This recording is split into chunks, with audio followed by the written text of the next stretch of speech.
okurigira hari Mbabazi Gerard orukure byo kutabura emibazi ahirwara rukure rya Mbarara Regional Referral Hospital abantu binji n'abatungo obumanyiso butari bwa burijo baheza kumara ninga kunywa emibazi etari emwe n'emwe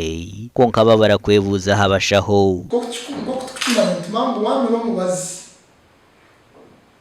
umubazi no kumuzira kuyamba umubiri which is something which is nature challenge kandi muri bijya gukiza kuko mu kukiza umwana washana ngo kwembiri yitune yakana mu nkora so shamwe mbazeji umwe yakuretera signs ezakuretera kugira amabunji tushaziremo ngo twija ku tandikaho campaign y'amani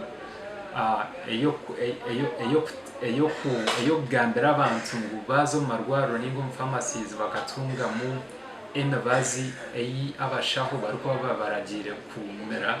then bakatunga mu manyiso batacenga bine ko reportinga back umuhureje yesurwe pharmacovigilance abashaho bo marwaro go mu byangana bo kutwara umwoga gwo kuratariza abantu barukoragura okumanya emibazo kwerko batwariza ubwe bakwatanise n'amarwaro amahango inembazo yo kumira kushanga ko kujimere kukora kubi most of the times umushaho yana taking a history to get a medication history yatanga medication history yawe nanga partial history ocho kubana no basakumugamba tumushaho kunabe ni mire wijo kumiro mbazo kugira kuntwariza no wakweze kuraguza mushija nimweze kuraguza mu byo bundu bubona kikecho cyundo bazoga mushaho twija kutongoza ko Ehururu etwayita pharmacovigilance and community awareness campaign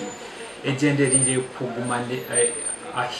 ahitora abantu gambera abarwire ningasha abantu bona bara abarukumere n'abazi abarukumere n'abazi then bakatunga bo mumanyiso batacenga kugira ngo bagume ba reporting omarwaro tuburize Dr. Mbabazi kwako barebeka byembazi bisingire yo kuretera abantu obonero nkobu kandi echa kigarukire mwati kawatungo mubazi letse wamwe mbazi keke kirungi o reporting side effects zo kubotunje weza kumumbazi abashaho kandi ari mu kutuminje yo kugira reportinga